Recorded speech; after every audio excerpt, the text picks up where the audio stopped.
Welcome everyone to this week's ML and AI safety update.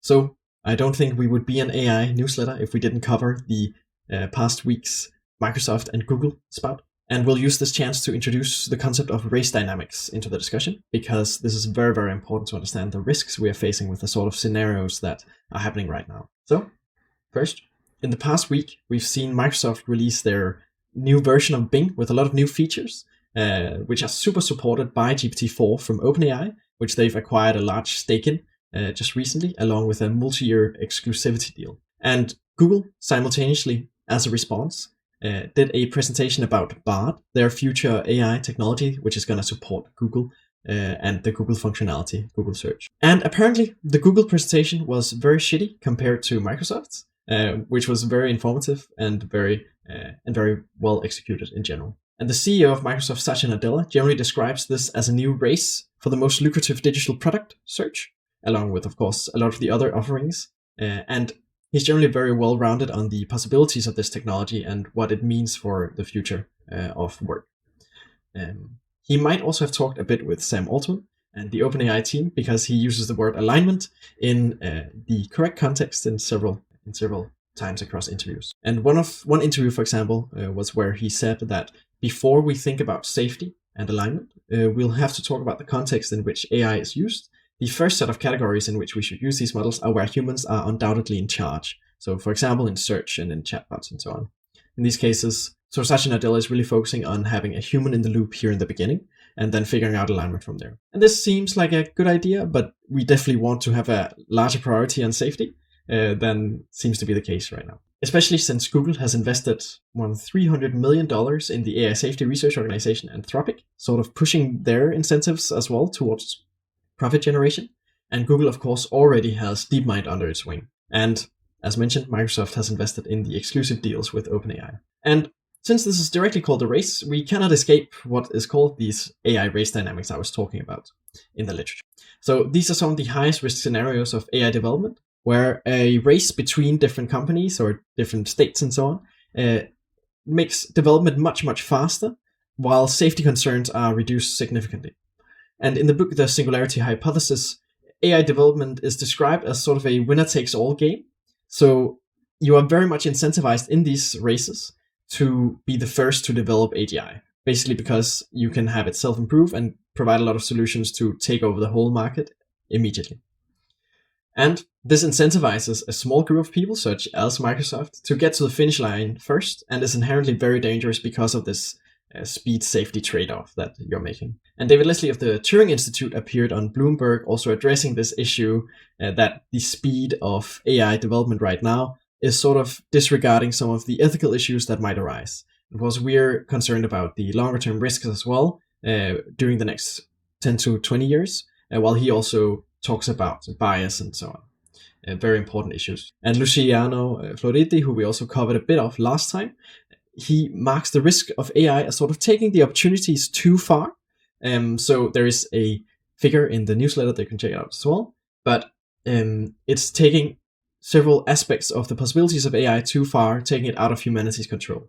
So, for example, reducing our autonomy, self-realization, self-determination, and responsibility. And these are, of course, some of the shorter-term risks, but we also see work from, for example, one of our earlier keynote speakers, Hayden Belfield, who wrote an award-winning article in the Bulletin of Atomic Scientists about how we are not in a nuclear arms race and have to be careful before we extend this term of arms races to other, like, decisive technologies such as artificial intelligence.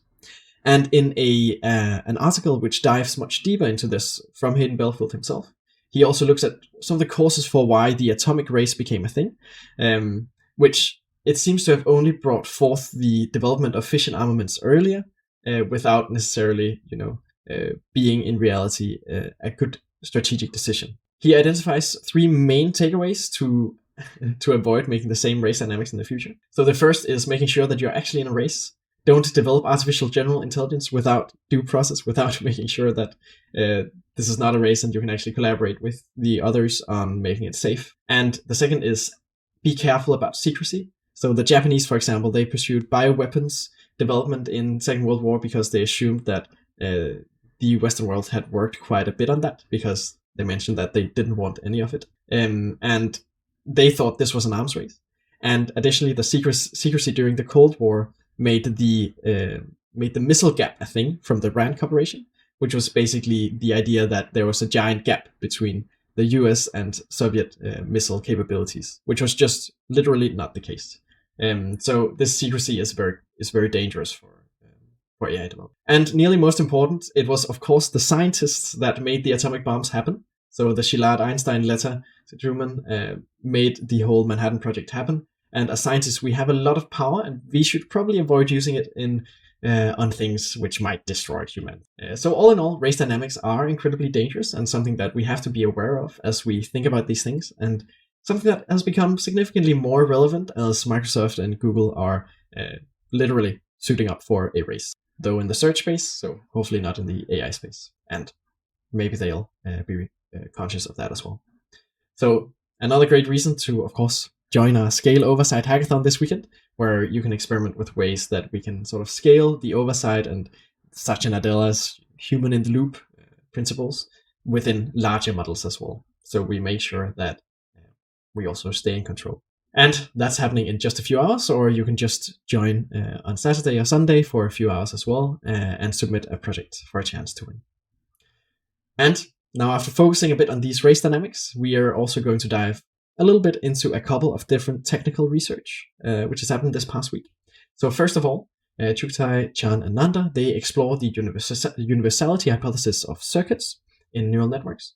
So this is basically an important assumption that states that learned algorithms of different neural networks, because they of course learn algorithms on the input data, which they process and then give you some output. For example, that's a dog, and it might have learned that because it has a head and a tail, which looks like a dog's. And the assumption is that these circuits will generally be the same across different models of the same architecture. They explore this deeper in the paper that we recommend you look through. Another paper by Yu, Gao, and et al. Finds that modeling human biases in interactive environments as hidden reward functions makes reinforcement learning agents much better performing and more helpful. So this basically means, for people who didn't understand any of that jargon, that the model learns some biased models. So it learns some biased heuristics, which resemble what a real player would do. And this makes the agent sort of understand within its own play in the environment, how to interact with a player better. This is generally rated by players as well as more helpful and more calibrated towards their actions. So very exciting alignment work there. And for this week's opportunities, we have a couple of different unique events that you can join. So you can join the Predictable AI event in Valencia with the wonderful Irina Risch, and that's happening in March in Valencia, of course. And you can join the Effective Altruism Global Conference happening in London in May, and you can just sign up today and hopefully join there. So if you're in Europe, for example, that's a good chance to engage more with AI safety.